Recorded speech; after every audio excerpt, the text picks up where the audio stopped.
네, 오늘은 이 행복한 피난처라고 하는 제목의 말씀을 나누려고 합니다. 이 시편 1편의 내용이 복 있는 사람이라고 하는 내용인데, 이 복 있는 사람은 원문에 따라서 다시 해석을 하면 행복한 사람 이렇게 말을 할 수 있습니다. 어쨌든 이 복 있는 사람, 그러니까 곧 행복한 사람은 하나님의 말씀, 곧 율법을 묵상하고 말씀 중심의 삶을 기뻐하는 사람이다 라고 이야기를 할 수가 있죠. 그리고 이와 같은 맥락에서 오늘 이 시편 2편을 보면 복 있는 사람은 하나님께 피하는 자, 곧 하나님을 의지하는 자가 복 있는 사람, 행복한 사람이라고 이야기를 할 수 있습니다. 그리고 이것은 곧 그 아들이신 예수 그리스도를 의지를 하는 걸 뜻하기도 하지요. 1절에서 3절까지의 말씀을 보면 이방 나라들의 그 반란에 대해서 이야기를 합니다. 곧 하나님을 믿지 않는 이방의 나라들은 늘 여호와를 섬기는 이들을 무너뜨리려고 하죠. 그래서 이 하나님의 기름 부음 받은 백성들을 대적하고 어떻게든 하나님의 통치에서 벗어나려고 발버둥을 치게 됩니다. 마치 바벨탑 때의 일처럼 말이죠. 그러니까 이 말씀은 오늘날 우리의 삶에도 적용이 됩니다. 세상은 점점 이 기독교의 우호적이지 않게 되죠. 물론 우리의 잘못도 있지만 분명한 것은 점점 하나님에 대한 그 믿음이 없는 시대로 접어들고 있다는 거예요. 그리고 이러한 현상이 사회 전체적으로 너무나도 당연하게 받아들여지고 있다는 겁니다. 그러니까 각 교회마다 청년들이 없다고, 청소년들, 어린이가 없다고 이렇게 막 곡소리를 내고 있지 않습니까? 그러니까 단순히 숫자만 없는 게 아니라 전혀 의지하지 않고 관심을 갖지 않고 있는 거예요. 다음 세대들이. 오히려 하나님을 믿고 의지하는 그리스도인들을 비웃고 하나님의 통치를 거부하는 시대에 접어든 거죠. 이렇듯 우리가 살고 있고 살아갈 시대는 그렇게 녹록하지 않은 겁니다. 그렇다면 이런 상황에서 하나님은 뭐라고 말씀을 하실까? 4절에서 9절을 보면 땅에서는 믿지 않는 이들이 승승장구하는 것 같지만 하늘에서는 오히려 하나님께서 이들을 보시며 비웃으시고 진노를 발하신다라고 이야기합니다.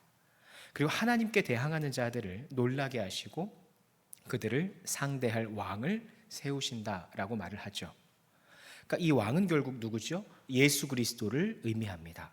결국 이 예수 그리스도가 우리를 대신해서 저들을 상대하시고 우리를 위해 함께 해주신다라고 하는 겁니다.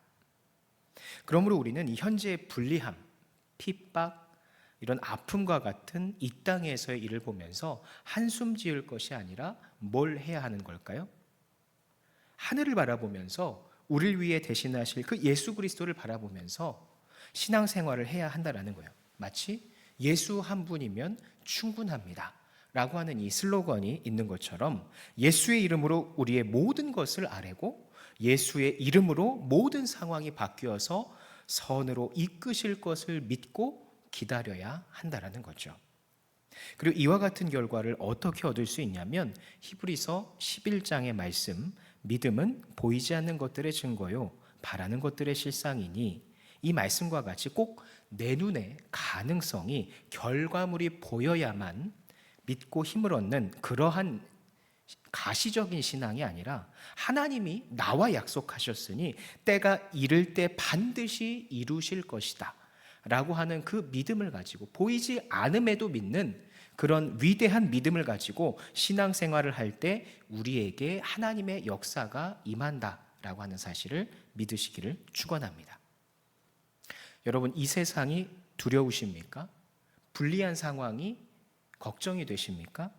여러분의 힘으로 어찌하지 못하는 그 무언가들이 여러분을 어렵고 두렵게 합니까? 그것은 여러분이 대응할, 걱정할 그런 영역이 아닙니다. 그것을 대응하실 리는, 해결하실 분은 하나님께서 이 세상의 왕으로 삼으신 누구? 예수 그리스도께서 대신 하실 일이라는 겁니다. 그래서 10절에서 12절에서 말하듯이 우리를 대신해서 우리를 가두는 세상을 향해, 환경을 향해 주님이 명령을 하시고 권면을 하시는 거예요. 너희는 이 교훈을 받아들여라. 그의 아들에게 복종하라. 이렇게 지금 말씀을 하고 있는 거예요. 그러므로 우리를 둘러싼 모든 것을 우린 예수의 이름으로 선포하면서 주님께 맡겨드릴 필요가 있다라는 거죠. 전적으로. 오늘 말씀은 그래서 결국 마지막 구절 하나로 귀결되는 겁니다. 여호와께 피하는 모든 사람은 다 복이 있도다. 행복하도다. 여기서 피하다라는 말은 의지하다라는 말인 것이고, 복이란 단어는 행복이라는 뜻이에요. 결국 여호와께, 예수님께 전적으로 의지하는 자는 복이 있는데 그냥 복이 아니라 행복하다라는 겁니다. 그러니까 마음이 평안하고 늘 자신감이 넘치고 기쁨이 넘친다라는 뜻이죠. 지금 여러분을 짓누르는 그런 세상의 것들이 있습니까? 여러분을 핍박하는 세상의 것들이 있습니까? 무엇이든지 여러분의 신앙을 떨어뜨리고 공격하고 어렵게 하고 멀어지게 한다면 여호와 하나님을, 예수 그리스도를 의지하셔서 맡겨버리시고 세상이 줄 수 없는 평안과 행복을 누리시는 우리 성도님들이 되시기를 예수님의 이름으로 축원합니다. 기도합니다.